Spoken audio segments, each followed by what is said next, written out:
Menurut Bung Karno, pemuda yang kumpul-kumpul sambil diskusi tentang bangsa dan negara itu jauh lebih baik dibanding pemuda kutu buku yang hanya memikirkan diri sendiri.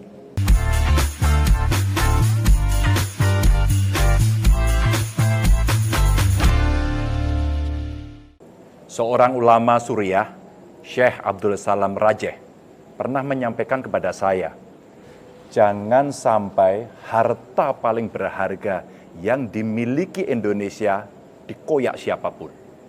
Pertahankan sekuat-kuatnya, seberat apapun dan berapapun biayanya.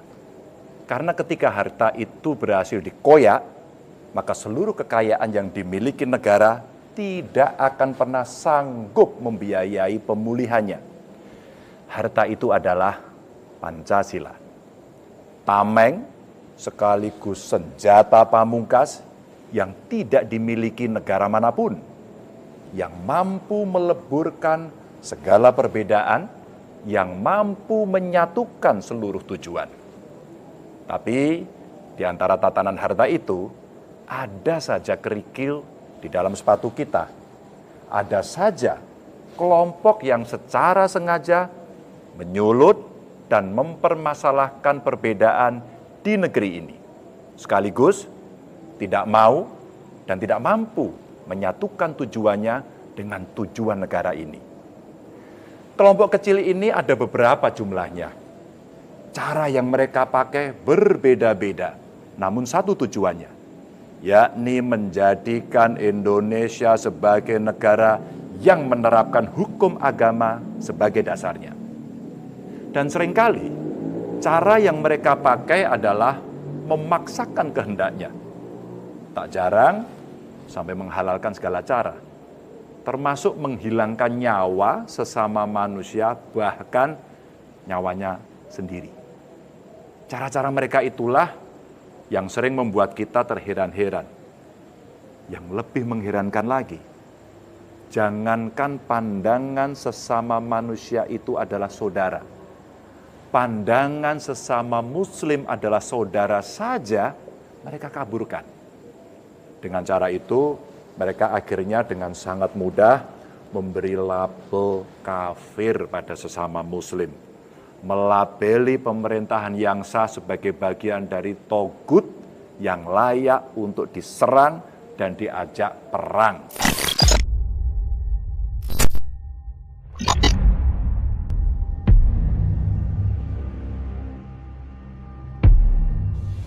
Saya sangat mengutuk aksi penyerangan bom bunuh diri. Terkadang muncul juga rasa kasihan, apalagi ketika melihat foto mayatnya, mengetahui pribadi dan keluarganya. Misalnya, melihat aksi 2 teror terakhir yang ada di Makassar dan di Mabes Polri. Bagaimana tidak kasihan coba? Mereka masih sangat muda, baru 6 bulan menikah.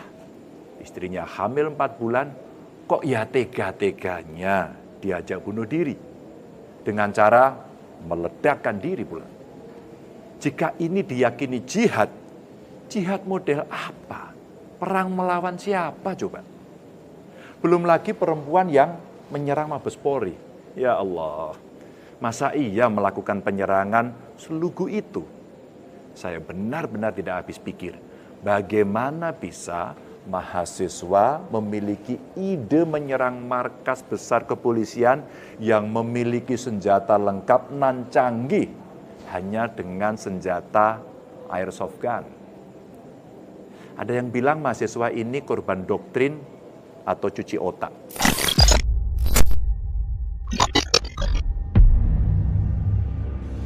Orang macam apa yang tega memanipulasi seorang anak muda untuk membunuh sesamanya? Dan akal sehat mana yang bisa menerima doktrin sesat semacam itu? Mantan narapidana teroris saja banyak yang menyesali laku yang telah dibuatnya dulu.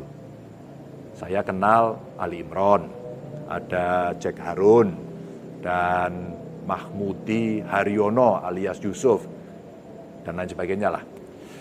Dan mereka itu kelasnya sudah masuk tataran teroris kelas wahid.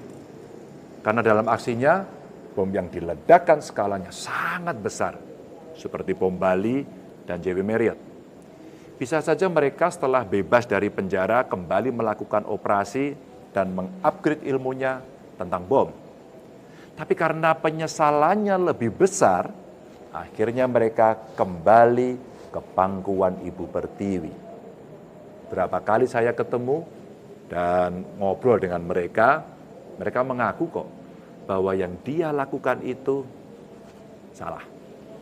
Mereka telah melepas jubah jihadnya yang dulu dan sekarang berganti jubah jihad yang lebih nyata untuk keluarganya. Mereka kini memilih jualan soto, ada juga yang ternak lele, bahkan ada yang mengelola desa wisata, serta usaha-usaha lainnya. Saat ini, ketika ruang-ruang baiat kelompok jihad dihambat, mereka mengubah strategi dengan melakukan operasi di dunia digital. Media sosial salah satunya, dan tentu saja berjuta-juta narasi berseliweran di sana-sini. Kelompok itu telah membangun narasi secara terstruktur, sistematis, dan sangat masif. Tapi ini adalah dunia maya. Jika tidak ada kontra narasi, ruang-ruang itu akan jadi lahan empuk bagi mereka. Dan masyarakat hanya akan disodorkan pada satu pilihan narasi. Padahal kita berhak dan bebas memilih menu narasi mana yang hendak kita konsumsi. Maka Gus Mus pernah mengatakan kepada saya, jangan sampai orang-orang tidak waras menguasai media sosial dan seolah-olah menjadi sumber kebenaran. Demikian juga Buya Syafi'i Ma'arif juga pernah mengungkapkan hal yang sama. Media sosial itu banyak dikuasai orang-orang yang tidak waras. Mohon maaf, yang waras juga banyak. Maka yang waras jangan hanya diam. Sebab kalau tidak, hoax, kebohongan akan merajalela. Ya, orang-orang baik, orang-orang berilmu sudah saatnya turun gunung. Bersama-sama kita jihad medsos agar negara ini tetap menjaga kewarasannya. Di Jawa Tengah, kiai-kiai sepuh dan perguruan tinggi telah bergerak bersama dalam gerakan jihad medsos ini. Gerakan ini sangat memerlukan energi tambahan dari panjenengan semua dimanapun berada. Kurikulum anti radikalisme juga tengah kita susun agar tameng sekaligus senjata negara kita yang bernama Pancasila terus terjaga.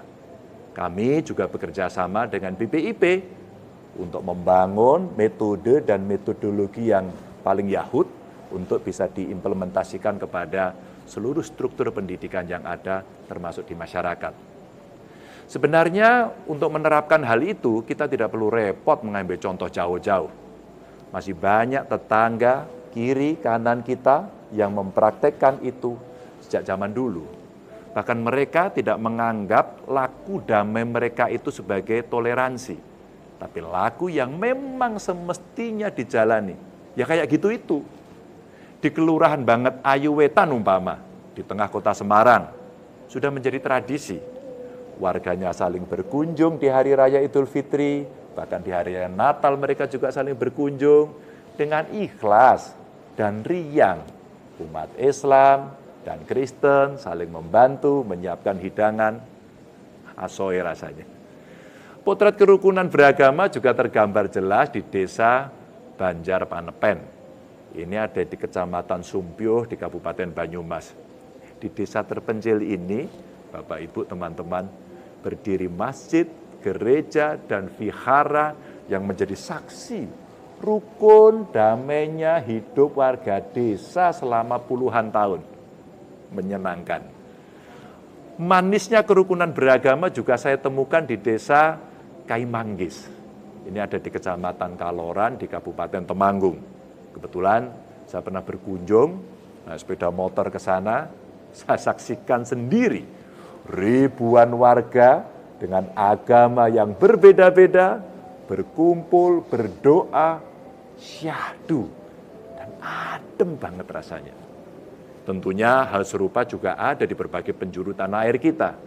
Di Jawa Barat umpamanya ada kampung sawah di Bekasi.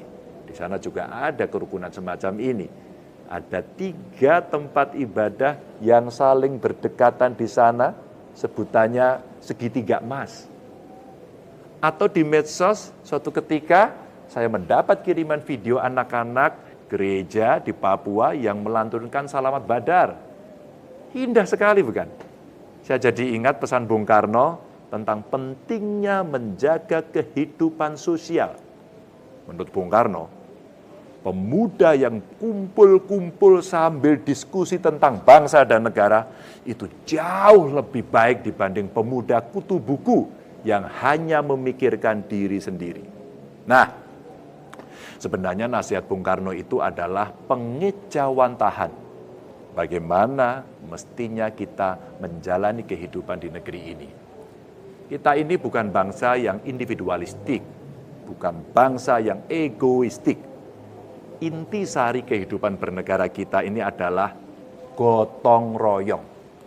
Dengan gotong royong, kita akan bertemu secara fisik maupun emosional dengan orang lain. Dengan gotong royong, kita jadi terbiasa melakukan rembukan, diskusi, untuk saling memahami. Nah, tentu kita tidak ingin damainya kehidupan masyarakat kota dan desa itu jadi ruang untuk menebar kebencian dan curiga. Karena hadirnya kelompok yang tidak bisa menerima perbedaan di antara kita.